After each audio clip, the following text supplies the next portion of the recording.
necesitamos 670 gramos de proteína por día.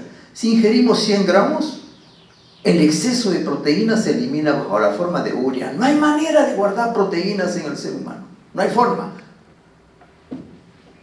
Cuando el nitrógeno de los aminoácidos, o sea, el grupo amino, es convertido en urea, el esqueleto carbonado se usa para formar glucosa en el ayuno a través de un proceso que se denomina gluconeogénesis.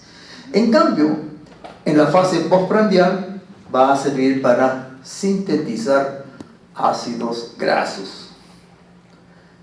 Ya vimos que el amoníaco va al hígado procedente de varios tejidos bajo la forma de alanina y glutamina principalmente. Llega al hígado y ese amoníaco se convierte en urea. El amoníaco también se produce, como dijimos anteriormente, en el proceso de digestión, por proceso de desamidación oxidativa. La carboxilfosfato sintetasa es la enzima clave que regula el ciclo de la urea. Y el N-acetilglutamato es el activador de esta enzima. La arginina, que es el aminoácido que por acción de la arginasa va a formar urea y ornitina, va a estimular la síntesis de N-acetilglutamato a partir de acetil-CoA y glutamato, que es el compuesto que va a activar la carboxilfosfato sintetasa 1. Las enzimas del ciclo de la urea son inducidas por una dieta alta en proteína después de 4 días. Hay una práctica que quería hacer, pero creo que se complica un poco las cosas. No sé si hay que pedir permiso al comité de ética. Antiguamente, en mi época, pues por eso digo antiguamente, se hacía una práctica de la siguiente manera. 2 alumnos en práctica tenían una dieta alta en proteínas durante una semana. Y estos 2 de acá, baja en proteínas. 24 horas antes de la práctica, guardaban la orina de 24 horas. Esos 2 y estos 2. Llevaban a práctica esa orina y se hacía una determinación de urea. Se calculaba qué cantidad de proteína había ingerido ese grupo y este grupo, y se demostraba en la práctica en bioquímica, porque es bioquímica, se demostraba excreción de urea. Entonces veíamos esto de aquí. Acá tenemos efecto de la dieta sobre constituyentes nitrogenados.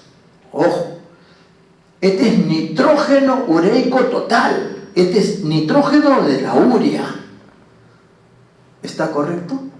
Es nitrógeno, no es urea por si acaso. Para que ese nitrógeno lo puedan convertir en urea, lo tienen que multiplicar por 2.16. ¿Está entendido?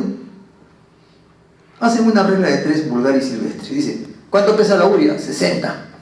¿Cuánto nitrógeno tiene? 2, o sea, 28. O sea, 60, o sea, 28 gramos de nitrógeno corresponden a 60 gramos de urea. Entonces, 11 gramos de nitrógeno corresponderán a tantos gramos de urea. O sea, ese 1136 lo multiplican por 2.16 y tienen la cantidad de urea. ¿Entendido? Bien. Entonces tenemos una dieta normal acá. Por ejemplo, urea 1136, rica en proteína, sube casi al doble, 20.45. Pobre en proteína, baja, miren, casi la tercera parte o cuarta parte, 2.9. Con respecto al amoníaco también, 0.4, casi el doble, y acá casi la tercera parte. Pero miren la creatinina 0.61, 0.64, 0.60, o sea, la creatinina, del cual hablaremos ahora, no es influenciada por la dieta. La excreción de creatinina por la orina no es influenciada por la dieta. En cambio, la urea sí.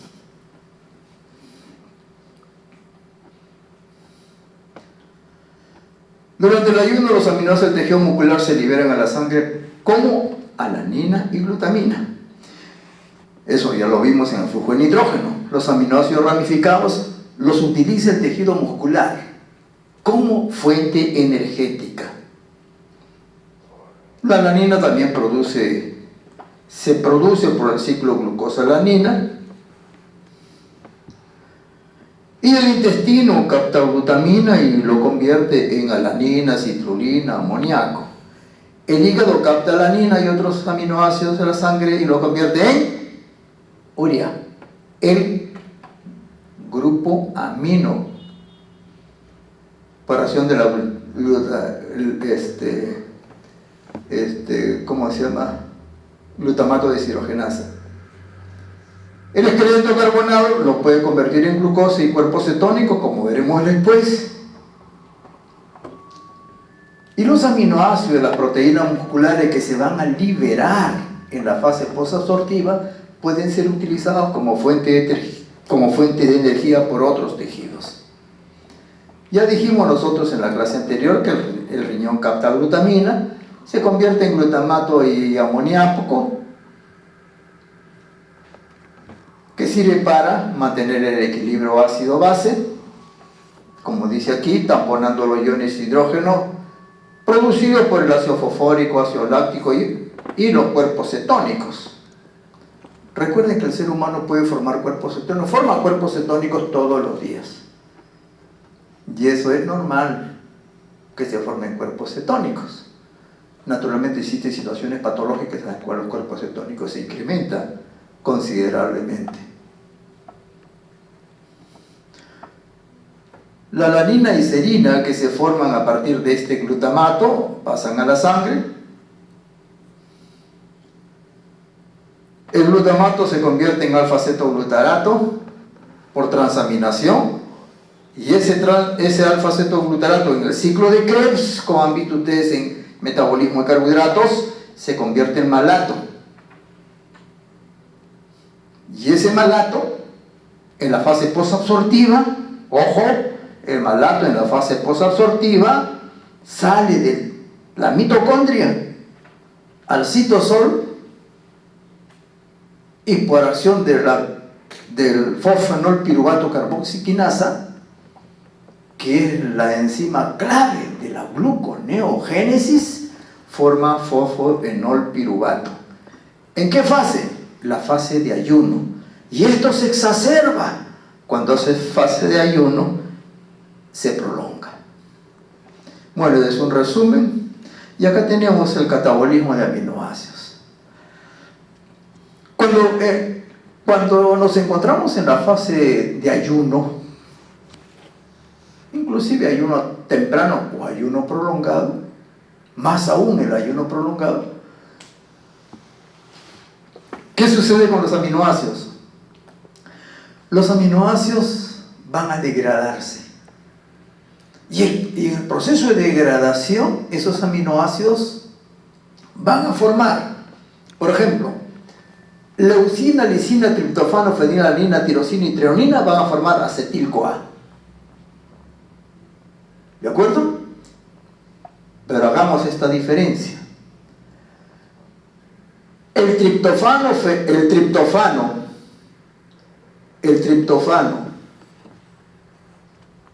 y la treonina, aparte de formar acetil-CoA, forman piruvato. ¿Entendido? Aparte de formar acetil-CoA, forman piruvato. Mientras que la fenilalanina y la tirosina, aparte de formar acetil-CoA, forman fumarato. En cambio, la lisina y la leucina solo y exclusivamente forman acetil-CoA. Entonces, a esos aminoácidos que al catabolizarse forman exclusivamente acetil-CoA, se denominan aminoácidos cetogénicos. ¿Entendido? Bien. En cambio, los aminoácidos tales como triptofano, fenilalanina, tirosina y treonina, que aparte de formar acetil-CoA, forman otros compuestos que van a alimentar el ciclo de Krebs, tal como 1, piruvato, y 2, fumarato. entonces son aminoácidos glucocetónicos. O sea, sirven para hacer gluconeogénesis y también forman cuerpos cetónicos. ¿Entendido? Bien. Mientras que lisina leucina solo forma acetil-CoA, igual que un ácido graso, forma exclusivamente cuerpos cetónicos. En cambio, los otros forman glucosa por gluconeogénesis y forman cuerpos cetónicos. En cambio, el resto de aminoácidos, alanina, serina, cisteína, hidroxiprolina, glicina, ¿qué forman? Piruvato. Asparragina y aspartato, ¿qué forman? Oxalacetato. Arginina, histidina, glutamato, prolina, ¿qué forman? Alfa-acetoglutarato. Isoleucina, metionina, valina, ¿qué forman? Succinil-CoA. Esos aminoácidos son glucogénicos. ¿Está bien? Glucogénicos. Entonces tenemos aminoácidos cetogénicos, glucogénicos y glucocetogénicos. Repito, cetogénicos, glucogénicos y glucocetogénicos. ¿Esto en qué fase ocurre? En la fase de ayuno. Y se exacerba, es decir, ocurre con mayor intensidad en el ayuno prolongado. Metabolismo de grupos de un átomo de carbono. La transferencia de grupos de un átomo de carbono se realiza frecuentemente con ganancia o pérdida de CO2. Eso lo hemos visto o lo han visto ustedes en la síntesis de ácidos grasos con la acetil-CoA carboxilasa, que es una enzima que utiliza CO2 y tiene biotina como coenzima. Y la biotina es un transportador, ojo, de CO2. Biotina es un transportador de CO2, o sea, transporta grupos de un átomo de carbono. El CO2 solamente tiene un átomo de carbono. Pero aparte de la biotina que transporta CO2, también tenemos otros transportadores, como la S-adenosilmetionina, que transporta solo grupos metilo, y el tetrahidrofolato, que transporta grupos en diferentes estados de oxidación, como vamos a ver inmediatamente después. Entonces, hablaremos de la S-adenosilmetionina. La síntesis de S-adenosilmetionina, ¿qué requiere? Metionina. Aquí está el aminoácido metionina. Miren, acá hay un grupo metilo. Reacciona con ATP y ¿qué forma? miren, S-adenosilmetionina. O sea, S-adenosilmetionina. Esa S-adenosilmetionina es una coenzima y se halla unida a una enzima que cataliza reacciones de transferencia de grupos metilo. ¿Entendido?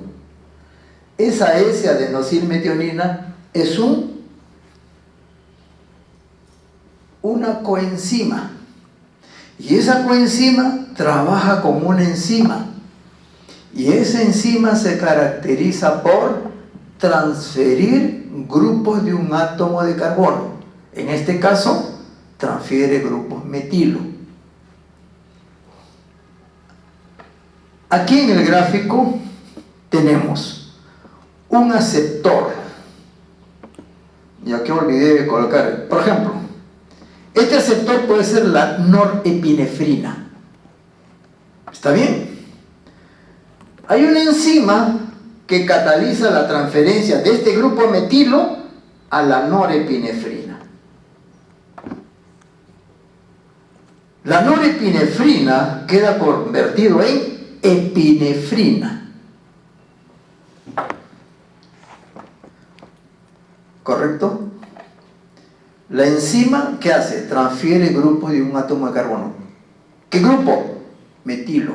¿Qué utiliza? S-adenosilmetionina. ¿Y la S-adenosilmetionina qué es? Una coenzima. Bien. El aceptor, o sea, el sustrato de esta enzima, en este caso es norepinefrina. Por ejemplo, la enzima cataliza la reacción, se une a la norepinefrina y ¿qué hace la enzima? Le cede un grupo metilo. La norepinefrina se convierte en epinefrina. Y la S-adenosilmetionina, que es la coenzima, queda convertido en S-adenosil-homocisteína. Luego se libera la adenosina y se convierte en homocisteína. Esa homocisteína va a reaccionar con otra enzima que utiliza metiltetrahidrofolato. Y como consecuencia de ello, va a metilar esa homocisteína y lo va a convertir en metionina. O sea, se va a regenerar la metionina. Y como ven ustedes allí, el tetrahidrofolato tiene un grupo metilo que es cedido a la homocisteína para que sea convertido en metionina y sea utilizada en la transferencia de grupos de un átomo de carbono. Vamos a hablar del tetrahidrofolato. El tetrahidrofolato es un compuesto que se encuentra en alimentos vegetales, en las hojas, por eso se llama folato. Folato viene de folio, de hojas, en la lechuga, el berro, la espinaca, etc. En todos esos alimentos se encuentra tetrahidrofolato bajo la forma de teroil poliglutamato. El teroil poliglutamato es un núcleo complejo, un núcleo grande que está unido a varios glutamatos, está unido como a 6, 7, 8 residuos de glutamato, del aminoácido glutámico. Y en el proceso de digestión se liberan esos glutamatos y queda solamente el teroilglutamato, o sea, el grupo teroilo, la vamos a ver después la molécula, queda unido solamente a un glutamato. Como consecuencia de ello, ese teroil poliglutamato queda convertido en teroilglutamato. Se absorbe bajo esa forma, ojo, a nivel intestinal, y en el enterocito, por acción de dos reductasas que trabajan con NADPH, forman el dihidrofolato y por acción de la siguiente reductasa forma el tetrahidrofolato. Ese tetrahidrofolato es una coenzima que utilizan varias enzimas para transferir grupos de un átomo de carbono. Ese tetrahidrofolato por acción enzimática se convierte en formil tetrahidrofolato, metenil tetrahidrofolato, metilén tetrahidrofolato y metil tetrahidrofolato. Y acá tenemos, miren, metil tetrahidrofolato este es el ácido terohilo, todo este es el terohilo, la molécula del terohilo, y acá hay un glutámico. ¿Estamos bien? Bien. Esta molécula, esta es una coenzima tetrahidrofolato, pero como tal está vacía. Si unimos a esta enzima el grupo metil, a esta coenzima el grupo metil, lo tendremos de metil tetrahidrofolato. Si le unimos este grupo, miren acá, este es el metileno, entonces tendremos el metilén tetrahidrofolato. Si unimos este grupo CH, tendríamos el metenil tetrahidrofolato. Entonces acá está, miren, este es el N5 y este es N10. El metilén está unido, miren, a N5, N10, dos enlaces. El metenil, N5, N10. Y el formil solamente al N10. Y todos son grupos de un átomo de carbono en diversos estados de oxidación. El metilo es el más reducido, este menos reducido, igual que este de aquí. Entonces son diversos grados de reducción, o también pueden decir diversos grados de oxidación. El metilén se usa para formar la cadena lateral de atimina, estos son ejemplos. El metenilo, el formil, se utiliza para formar el anillo de purina. El metil para regenerar el metilo de la metionina, lo que hemos visto nosotros anteriormente. Y acá tenemos, miren, solamente a manera de cultura. Este es el tetrahidrofolato, con la glicina en presencia de NAD, va a formar el 5,10 metilén tetrahidrofolato, que está metilén CH2, y ese por reducción con NADH y una reductasa forma metil tetrahidrofolato, Y ese metiltetrahidrofolato reacciona como la homocisteína, como vimos anteriormente, para que forme metionina. El metiltetrahidrofolato pierde el grupo metilo y se regenera el tetrahidrofolato. Listo para cargar. Por ejemplo, en presencia de serina, forma metiltetrahidrofolato. Y ese metiltetrahidrofolato se usa para convertir la deoxiuridina monofosfato en dioxitimidina monofosfato. Se forma dihidrofolato y luego es reducido con NADPH y una reductasa y se regenera el tetrahidrofolato. Como verán ustedes, el tetrahidrofolato es un transportador, es una coenzima que primero se carga con metilén, se convierte en metil y puede transferir el metilén por este lado o el metil por este lado. También se puede convertir en metenil tetrahidrofolato o en formil tetrahidrofolato. Y bajo esas formas es que son utilizados para sintetizar otras moléculas complejas. Acá tenemos el tetrahidrofolato, se convierte en metilén tetrahidrofolato por reducción metiltetrahidrofolato, reacciona con la B12 para formar metil B12, que se utiliza para convertir la homocisteína en metionina. Vamos a hablar sobre aminoácidos como precursores. Es decir, los aminoácidos sirven para, el esqueleto del aminoácido sirve para la síntesis de sustancias biológicamente importantes. No me refiero a todo el aminoácido como molécula, porque ustedes van a decir, el aminoácido como molécula sirve para sintetizar proteínas. Está bien, pues, nadie lo niega, pero no vamos a hablar de eso. Eso ya lo saben, que para la síntesis de proteínas que se utiliza todo el aminoácido completo. Bien, aquí vamos a hablar sobre el esqueleto de los aminoácidos. ¿Ese esqueleto para qué sirve? Por ejemplo, en el caso de la serina sirve para sintetizar ¿qué cosa? Esfingomielinas, para sintetizar pirimidinas, para sintetizar purinas. Por descarboxilación forma etanolamina. ¿Recuerdan los fosfolípidos? En los fosfolípidos hay cefalinas que utilizan etanolamina. Y al catabolizar se forma piruvato, y ese piruvato sirve para ulteriormente alimentar el ciclo de Krebs como fuente de energía. Esa serina con tetrahidrofolato forma glicina más N5N10 metilén tetrahidrofolato con la serina hidroximetiltransferasa. Vean ustedes, esa serina es la que va ulteriormente proporcionar grupo metileno para reacciones de transferencia de grupos de un átomo de carbono. Glicina forma los glicocolatos con las sales biliares, ácido hipúrico, la síntesis de glutatión, que vamos a hablar después, porfirinas, síntesis de creatina, síntesis de purina, se convierte en serina y ulteriormente se cataboliza por el ciclo de Krebs bajo la forma de piruvato. Síntesis de glutatión. El glutatión es uno de los principales antioxidantes que sintetiza el ser humano. Es un tripéptido, es un eficiente protector del estrés oxidativo, es utilizado por la célula para inactivar a los peróxidos que son muy dañinos. En el eritrocito mantiene la hemoglobina en estado reducido, es decir, como ion ferroso.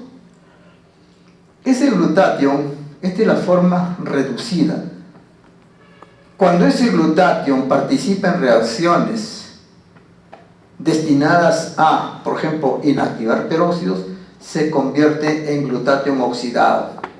Y ese glutatión oxidado, ojo, debe ser reducido nuevamente, porque como bajo la forma del glutatión oxidado no tiene efecto biológico alguno. Es decir, bajo esta forma, como veremos después, no tiene efecto biológico alguno.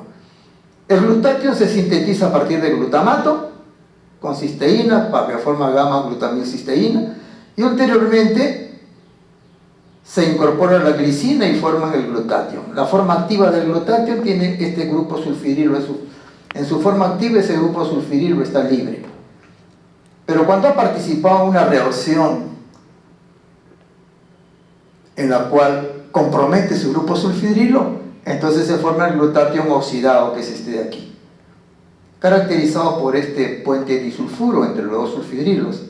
Hay una enzima que es la glutatión reductasa, que lo que hace es romper este puente disulfuro y regenera nuevamente el glutatión reducido, que es este de aquí, que está con el grupo sulfidrilo libre. El ser humano con la edad incrementa la formación de glutatión oxidado. El glutatión reducido disminuye considerablemente. Síntesis de creatina. La arginina en los riñones, en presencia de glicina, forma guanidino acetato. Ese guanidino o guanido acetato, este guanido acetato, llega al hígado y con la S-adenosilmetionina. ¿Qué cosa es la S-adenosilmetionina? Es una coenzima que participa en reacciones de transferencia de un grupo de átomos de carbono. Y en el hígado va a servir para convertir el guanido acetato en creatina. Y la creatina es utilizada no solamente por el hígado, sino por otros tejidos, como el tejido muscular, también el cerebro, para que reaccionara con el ATP y por la creatina fosfoquinasa formar creatina fosfato, que constituye una manera de almacenar energía. Cuando el ser humano requiere energía, esta creatina fosfato reacciona con el ADP y la creatina fosfoquinasa libera ATP. Y ese ATP es la fuente energética para, por ejemplo, en el caso del tejido muscular, participar en el proceso de contracción muscular. Espontáneamente y de manera no enzimática, esa creatina fosfato no enzimáticamente se transforma en creatinina. Esta creatinina es un producto de excreción. Ya no existe ninguna enzima que pueda actuar sobre la creatinina. Esa creatinina se excreta por la orina. La excreción de creatinina es constante en los adultos. Depende de la masa muscular activa. Te contesto después. La excreción de creatinina depende de la masa muscular activa. ¿Qué significa esto? Que una persona sedentaria tiene una excreción de creatinina muy característico de ella. Si por alguna circunstancia empieza a realizar actividad física, su excreción de creatinina se incrementa. Porque la excreción de creatinina depende ¿de qué? De la actividad física. Un deportista elimina mayor cantidad de creatinina que una persona sedentaria, por ejemplo. Por eso se dice que depende de la masa muscular activa. La alanina por transaminación forma piruvato. El piruvato en la mitocondria va a formar acetil-CoA, o sea, el acetato. Hay un isómero que es la beta-alanina, que en presencia de histinina forma carnosina, y por metilación anserina. La beta-alanina forma parte de la coenzima A del ácido pantoténico, y la carnosina, así como la anserina, son activadores de la miosina ATPasa. La miosina ATPasa es una enzima que participa en los procesos de contracción muscular. Histidina por descarboxilación forma histamina característica de los procesos alérgicos. Se usa en la síntesis de purina y al degradarse forma alfa-cetoglutarato, intermediario del ciclo de Krebs. La cisteína con el ácido pantoténico forma la coenzima A. Sirve para sintetizar también el glutatión. Se metaboliza formando piruvato por eso es un aminoácido glucogénico. El aspartato sirve para sintetizar purinas, pirimidinas. Por aminación forma asparagina. Y recuerden ustedes, forma parte del ciclo de la urea, proporcionando un grupo amino. Por transaminación forma oxalacetato, que se metaboliza por el ciclo del ciclo de Krebs. El glutamato sirve para sintetizar purinas, pirimidinas. Por la glutamato deshidrogenasa forma amoníaco que alimenta o se excreta este amoníaco bajo la forma de urea. Por aminación forma glutamina. Por transaminación forma alfa-cetoglutarato. Por este glutamato forma GABA, por descarboxilación, o sea, ácido gamma aminobutírico, que en una célula nerviosa, si ocurre esta reacción en una célula nerviosa, por ejemplo, en una célula GABAérgica, actúa como neurotransmisor. Y esa GABA, por ejemplo, a nivel del hígado o del músculo, forma carnitina, del cual ya le han hablado ustedes en metabolismo de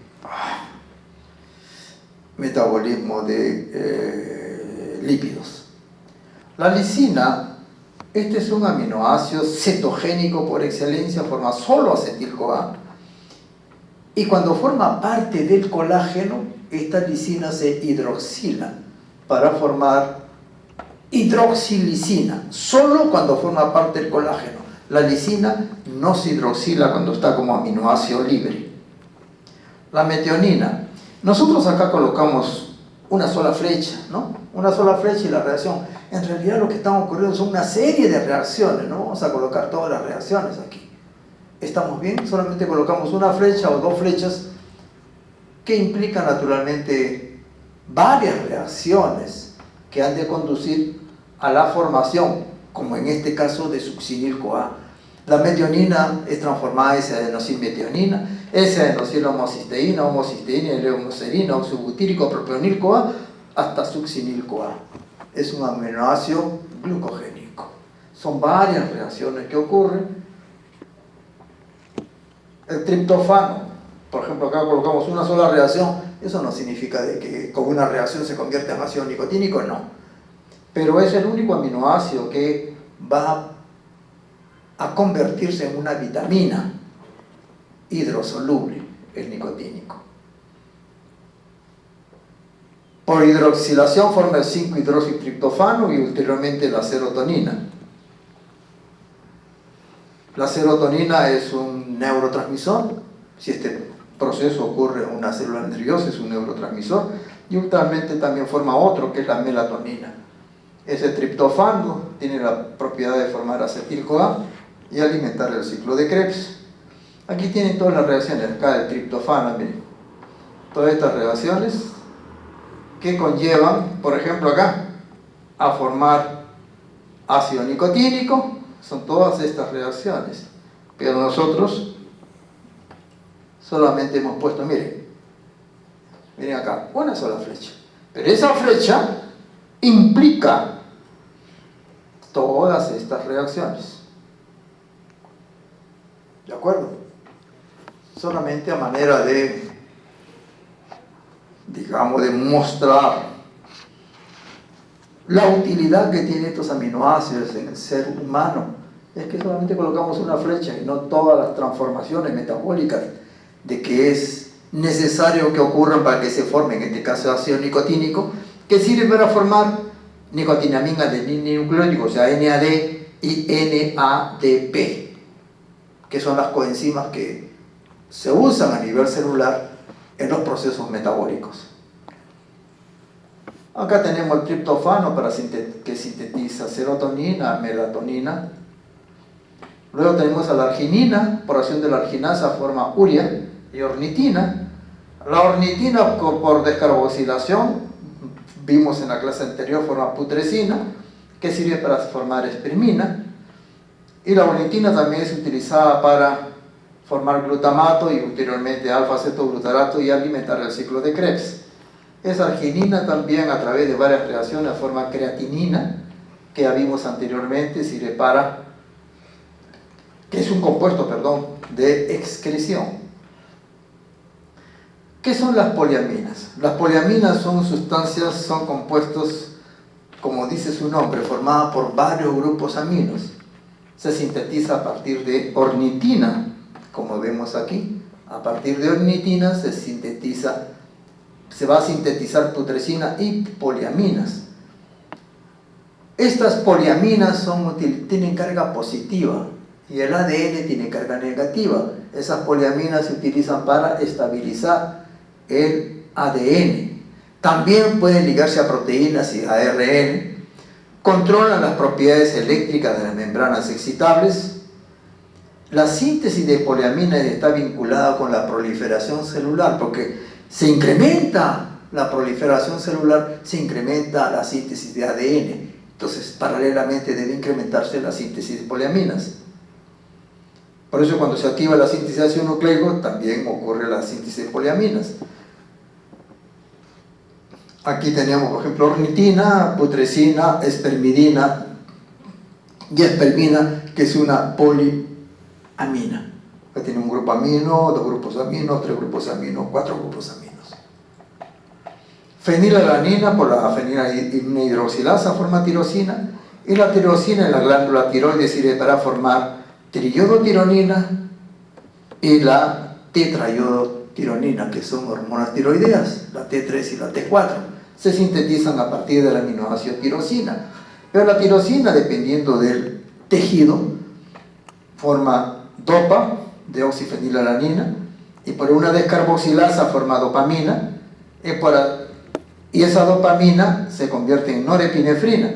Y acá tenemos, ¿se acuerdan? Reacciones de transferencia de grupo de un átomo de carbono con S-adenosina-metionina. La norepinefrina es convertido por metilación en epinefrina. Sea que se encuentre en la glándula suprarrenal, entonces forma una hormona, pero si se encuentra en una célula nerviosa, forma un neurotransmisor. La fenilalanina, igual con la tirosina, forma el ácido homogentísico, fumaril acetoacético, forma acetil-CoA y fumarato.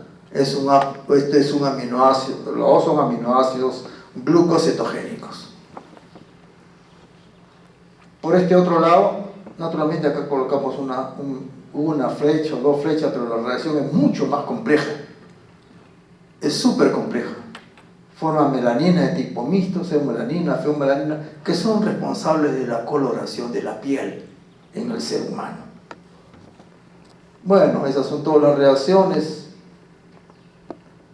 Y finalmente vamos a hablar de proteólisis endocelular. La situación es la siguiente.